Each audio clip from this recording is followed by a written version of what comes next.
सुबह सुबह जब इमरान बाल्टी लेकर भैंस के पास बैठता तो दूध निकलता ही नहीं।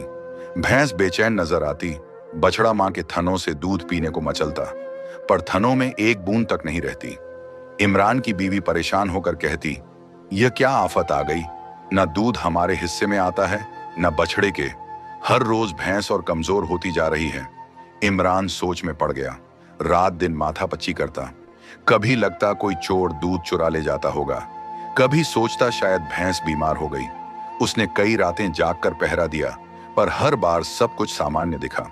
लेकिन असली कहानी तो किसी और दुनिया में चल रही थी। कुछ महीने पहले की बात थी। इमरान खेत जोत रहा था। आखिरी कोना खोदने ही वाला था कि अचानक उसकी कुदाल किसी चीज से टकराई और अगली ही घड़ी जमीन पर एक सांप तड़पता दिखा, दो टुकड़ों में बंटा हुआ। इमरान का चेहरा सफेद पड़ गया। या खुदा, ये क्या हो गया मुझसे? वह डरते डरते बोला।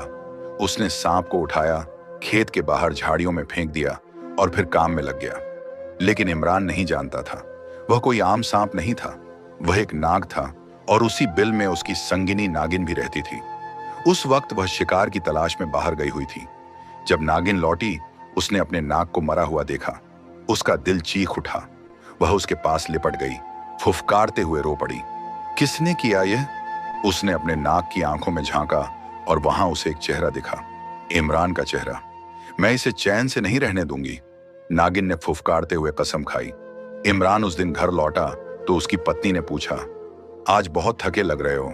इमरान ने बस इतना कहा, एक सांप खेत में निकला था, उसे मार दिया। पत्नी सहम गई। लोग कहते हैं सांप का जोड़ा होता है, वह बदला लेता है। इमरान हंसा, यह सब अंधविश्वास है, कुछ नहीं होता। हर रात जब गांव नींद में डूब जाता, नागिन अपने बिल से निकलती। उसकी आंखें जलती हुई कोयले जैसी लाल थीं। वह सीधे इमरान के आंगन में आती, भैंस के पास जाती, धीरे से उसके पैरों को लपेटती और फिर थनों से दूध चूसना शुरू कर देती। भैंस थरथराती, आंखों में डरली खड़ी रहती। सुबह जब इमरान दूध निकालने बैठता, बाल्टी खाली होती।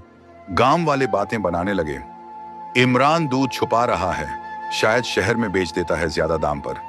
इमरान की आंखों में शर्म और उलझन थी।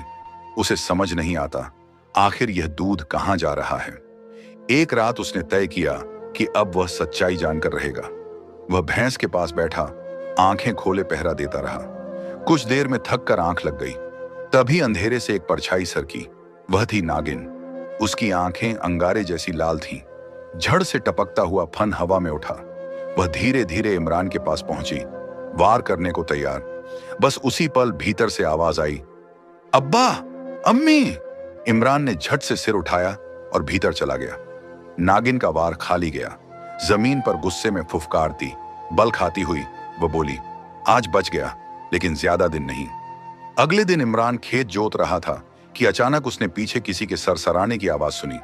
पल भर में सन्नाटा छा गया और उसके पीछे वही नागिन पटाखे भरकर उभर आई। फन फैलाया, दंश देने ही वाली थी। तभी पास के पेड़ के नीचे से कुत्ते ने जोर से भौंकना शुरू किया। कुत्ते की आवाज ने माहौल तोड़ दिया। नागिन झट से झाड़ियों में छुप गई। एक बार फिर इमरान की जान बच गई। यह सिलसिला रोज दोहरने लगा। हर बार इमरान की जान बच जाती और उसे पता भी नहीं चल पाता कि मौत कितनी नजदीक थी। पर नागिन को हर बार दूध पीकर अस्थाई सुकून ही मिलता। उसका गुस्सा कम न हुआ, बढ़ता गया। और अब वह समझ चुकी थी कि सीधे इमरान को मारना आसान नहीं। इसलिए उसने चाल बदली। अब बदला इमरान के सबसे कीमती रिश्ते उसके बेटे के जरिए पूरा होना चाहिए। एक दफा बाजार की भीड़ भाड़ में फिरोज की नजर एक अजनबी लड़की पर पड़ी। वह लम्हा अचानक थम सा गया। लड़की हल्की मुस्कान लिए खड़ी थी, नाजुक चेहरा पानी सा साफ और कुछ बातों में अनकही कविता जैसी। कौन है यह? फिरोज ने दिल से ही पूछा। घर लौटकर भी वह मुस्कान उसे नहीं छूटी। खाना जब निगलता तो स्वाद गायब सा लगता। मां ने पूछा, क्या हुआ बेटा? फिरोज ने सिर झुकाया और कहा, कुछ नहीं मां। अगले दिन फिर वहीं गली। उम्मीद की एक किरण और किस्मत से वही लड़की वहीं खड़ी मिली। फिरोज ने हिम्मत करके पूछा, आप कहां रहती हैं? लड़की ने दुपट्टे को हल्का समेटते हुए मुस्कुराहट में कहा, मैं कुछ दिनों के लिए आई हुई हूं, नाम आलिया है। बस फिर क्या था? फिरोज का दिमाग और दिल दोनों आलिया में खो गए। दूसरी तरफ नागिन अपने बिल में बैठकर ठहाका मार रही थी। उसकी आंखों में अब लालिमा और तेज बढ़ चुका था। इमरान बच निकला, पर अब उसका बेटा उसकी जाल में फंसेगा। तीसरी मुलाकात के बाद फिरोज ने अपने दिल की बात उस लड़की से कह दी और दोनों एक दूसरे को चाहने लगे। घर लौटते ही उसने मां से कहा, मैं निकाह करना चाहता हूं। मां ने पूछा, किससे? मां की आवाज में चिंता झलक पड़ी। किस खानदान की है ये लड़की? फिरोज ने झट से जवाब दिया, मुझे खानदान की फिक्र नहीं अम्मा, मुझे वही लड़की पसंद है, आलिया। फिरोज ने आंखों में पक्कापन भरकर बताया, वो अनाथ है, ना मां ना बाप ना कोई भाई, एक खाला के पास ठहरी है, वो ज्यादा लोगों से नहीं मिलती। यही कारण है कि हमें मदद करनी चाहिए। उसे ठुकरा दें तो वह कहां जाएगी? इमरान को हैरत हुई। यतीम है तो तुम उसे कैसे ढूंढ लोगे? कौन उसकी गारंटी देगा? पर फिरोज का इरादा पक्का था। उसने दहाड़ के नहीं बल्कि प्यार की मुलायम आवाज में कहा, मैं उसका सहारा बनूंगा। इमरान के चेहरे पर आशंका और गुस्सा एक साथ उभर आए। उसने कहा, बेटा, निकाह इमोशन नहीं, जिंदगियों का बंधन है। फिरोज ने हाथ जोड़कर नरम लहजे में कहा, अब्बा, मैं यह रिश्ता सिर्फ रहम के लिए नहीं चाहता, मेरा दिल कहता है यही मेरी जिंदगी है। बहस अब बेअसर थी। बेटे की आंखों की सच्चाई ने उसे पिघला दिया। आखिर उसने मुंह दबाते हुए कहा, ठीक है। अगले दिन गांव के 2 गवाह और मौलवी साहब आ गए। निकाह सादा था, बिना शानो शौकत के, बस हुक्म रूह की तरह। लेकिन पहली रात के बाद ही माहौल बदलने लगा। आलिया, जिसे हमेशा दुपट्टे में थोड़ी सी शर्म के साथ देखा जाता था, उसने सुन सुनाया अंदाज छोड़कर कहा, आज मुझे अलग कमरा चाहिए। फिरोज प्यार से राजी हो गया। उसने दुल्हन के कमरे को सजाया, चिराग जलाए और दरवाजा बंद कर दिया। रात गुजरी और फिरोज नई मोहब्बत के नशे में जल्दी सो गया। मगर इमरान की नींद हराम थी। आधी रात की खामोशी में आलिया धीरे धीरे बिस्तर से उठी। उसकी आंखों में कोई अजीब सी चमक थी। उसने सहेज कर दरवाजा खोला और सीधा सीहून की तरफ चल पड़ी। इमरान के कमरे के पास पहुंचकर उसने बड़े नजदीक से इमरान को देखा, फिर बेहसासी नजर से उसका हाथ पकड़ा और जैसे कोई मीठा चूस रहा हो। धीरे धीरे उसने इमरान के खून से ताकत खींचनी शुरू कर दी। आलिया ने करवट बदली और थोड़ी सी झड़ अपनी छुपी हुई चाल से इमरान के शरीर में उतार दी। मुस्कुराकर उसने कहा, इमरान, मेरा नाक मारा गया था, अब रोज रोज थोड़ा थोड़ा झड़ तेरे अंदर उतरेगा। लोग कहेंगे उम्र का असर है, पर असल में यह मेरी मोहब्बत भरी सजा है। सुबह इमरान ने उठकर अपनी बदली हुई कमजोरी महसूस की, सर घूमना, बदन भारी, चलने में तकरार। उसने खुद से कह दिया, शायद बस नींद पूरी नहीं हुई। लेकिन यह सिर्फ पहला जख्म था। दिन ब दिन उसके और उसकी बीवी के हालात बिगड़ने लगे। पहले इमरान समझता रहा कि बुढ़ापा है, फिर उसकी बीवी भी वहीं थकावट और भंग महसूस करने लगी। गांव वाले आते और पूछते, इमरान भाई, पहले आप कितने मजबूत थे, अचानक क्या हुआ? इमरान बस मुस्कुराकर टाल देता, शायद मौसम का असर। और आलिया दिन के उजाले में वही नम्र, खिदमत करने वाली बहू बनकर सबके सामने रहती, माँ बाप की सेवा करती और गांव की औरतें उसकी तारीफों के पुल बांधती। देखो कैसे नेक है, कितनी समर्पित बहू मिली है। लेकिन रात आते ही वह मुखौटा उतर जाता। आलिया फिर उस रूहानी परछाई में लौट आती, कमरे में दाखिल होकर चुपके से झड़ शंखों में उंडेलती, कुछ खून चूस लेती और फिर हंसकर कहती, तूने मेरा नाक मारा था, अब मैं तेरा और तेरी बीवी का कतरा कतरा कर दूंगी। उसकी आवाज में घृणा थी, पर लफ्जों में सुकून। फिर वह फिर से फिरोज के कमरे में लौट आती, वहां एक कोमल दुपट्टे वाली दुल्हन की तरह।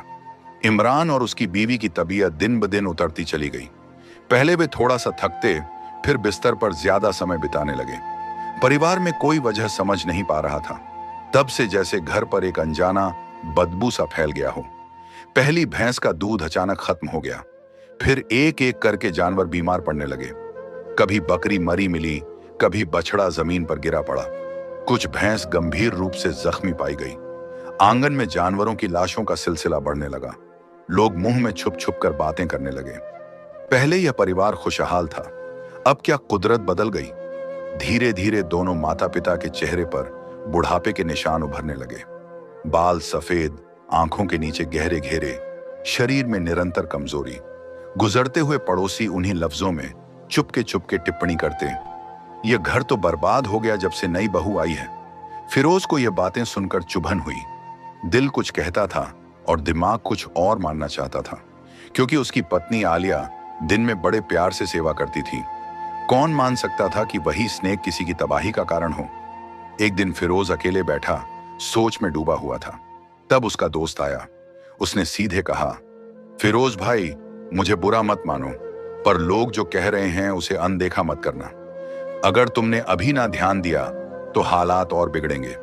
किसी बुजुर्ग या ज्ञानी के पास जाओ, वे सच्चाई बता सकते हैं। फिरोज ने थोड़ा झिझकते हुए पूछा, कौन, किसके पास? दोस्त ने धीरे से बताया, पड़ोस वाले गांव में एक बुजुर्ग हैं, अल्लाह वाले कहे जाते हैं। बहुत लोग उनकी वजह से मुसीबतें सुलझा कर आए हैं। अगर कुछ असामान्य है तो वही बताएंगे। अगले दिन फिरोज जरा सा घबराया उन बुजुर्ग के कच्चे मकान पर पहुंचा। दरवाजा खोला तो कुरान की तिलावत की धीमी आवाज अंदर से आ रही थी। फिरोज ने सलामी दी और बैठे बैठे अपना हाल बताया। सब कुछ जैसा का तैसा। उसने कहा, मेरे माता पिता कमजोर हो रहे हैं, जानवर मर रहे हैं, घर में चैन नहीं, पर मेरी बीवी दिन भर सेवा करती है, वह तो फरिश्ता लगती है। फिर यह सब क्यों हो रहा है? बुजुर्ग ने कुछ देर आंखें बंद करके तिलावत सुनी, फिर गंभीर होकर बोले, बेटा, यह साधारण बीमारी नहीं है और ना ही सिर्फ बदनसीबी। जो कुछ तुम बता रहे हो उसकी शक्ल यही है। यह किसी साधारण वजह से नहीं, बल्कि किसी छाया या बाहरी ताकत से जुड़ा हुआ दिखता है। फिरोज ने तनरत विरोध किया, बाबा, यह कैसे हो सकता है? मेरी बीवी तो मेरी मदद करती है, उसने अपने सब कुछ छोड़ दिया। मैं अपनी आंखों से देखे बिना यकीन नहीं करूंगा। बुजुर्ग ने शांत आवाज में कहा, ठीक है, मैं तुम्हें दिखाने का तरीका बताऊंगा, सुरक्षित और साफ तरीका। आज रात देखो, उस घड़े के बर्तन का इंतजाम कर लो जिसे वह रात में पीती है। रात में वह पानी पीती है ताकि अपने अंदर छिपे जहर और उसकी वजह से आने वाली चालों को नियंत्रण में रख सके। अगर तुम पानी छुपा दोगे, उसे पानी नहीं मिलेगा, तब उसे असल शक्ल दिखाने पर मजबूर होना पड़ेगा। तब तुम अपनी आंखों से देखकर समझ जाओगे। अगर सच है तो समझ लो, तुम्हारे माँ बाप की बीमारी सामान्य नहीं है। हर रात कोई नागिन उनके नसों में जहर उतारती है। अगर तुम तुरंत कदम नहीं उठाओगे तो वे दोनों खत्म हो जाएंगे और फिर तुम्हारी बारी भी आएगी। बुजुर्ग ने चलता चलता एक छोटा ताबीज फिरोज की हथेली में थमा दिया। इसे साथ रखना, अगर वह तुम पर वार करने आए तो यह पढ़ना, अल्लाह की मदद से बच जाओगे। फिरोज ने ताबीज उंगलियों में कस लिया और घर की ओर लौट चला। अंदर दिल तूफानी विचारों से भरा था। एक तरफ उसकी पत्नी की ममत्व भरी परवाह, दूसरी तरफ बुजुर्ग की भयंकर चेतावनी। क्या सचमुच वही महिला जो दिन में फरिश्ता बनकर सबकी सेवा करती थी, रात में जहरीली छाया बन जाती थी? रात आते ही फिरोज ने अपनी बीवी से कहा, मैं थोड़ी देर बाहर जाऊंगा, थोड़ा टहल कर आता हूं। आलिया ने हल्की मुस्कान देते हुए कहा, जल्दी आना, तुम्हारे बिना नींद नहीं आती। यह शब्द सुनकर फिरोज का दिल रोक सा गया। बाहर निकलते ही उसने सहन में पड़े पानी के घड़े को खाली कर दिया और एक कोने में छिपाकर बैठ गया। घड़ी की सुइयां धीमी धीमी घूम रही थीं। रात गहरी और सन्न। आधे घंटे गुजरे, फिर एक आहिस्ता सा दरवाजा खुला। आलिया कमरे से निकली। उसने घड़े की तरफ देखा, खाली था। उसकी मुस्कान अचानक गहरी नफरत में बदल गई। फिरोज ने जो देखा वह शब्दों से परे था। चेहरे की शक्ल बदलना, आंखें लाल सी चमक उठना, बदन धीरे धीरे सांप जैसा मुड़ना, जैसे कोई जादुई मिरेकल।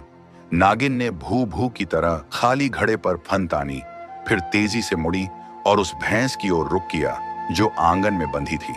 वही भैंस जो पिछले दिनों से कमजोर पड़ी थी। वह भैंस पर झुक गई और दूध पीने लगी, फिर बिना रुके उस पर जकड़कर अपनी भयानक क्रिया में लग गई। फिरोज छुपा हुआ सब देख रहा था। हाथ कांप रहे थे, गला सूख रहा था, चीख निकलना चाहिए पर आवाज भीतर ही अटक गई। नागिन फिर इमरान और उसकी बीवी के कमरे की ओर बढ़ी। फिरोज दीवार की छाया में फिसलकर दरवाजे के पास पहुंच गया और भीतर झांका। माँ बाप गहरी नींद में थे, पर नींद भारी और अवसाद सी। नागिन ने इमरान का हाथ पकड़ा और सिर पर झुककर खून चूसना शुरू कर दिया। इमरान के चेहरे पर हल्की कांपन आई, पर नागिन को संतोष मिल गया। उसने फिर जहर की कुछ बूंदें रगों में छोड़ दी। उसके होठों पर मुस्कान आई और फुसफुसाई, जब तुम दोनों राख हो जाओगे तब तुम्हारा बेटा, मैं उसे भी उसी प्यार की सजा दूंगी जिससे आज तुम्हें बचा रही हूं।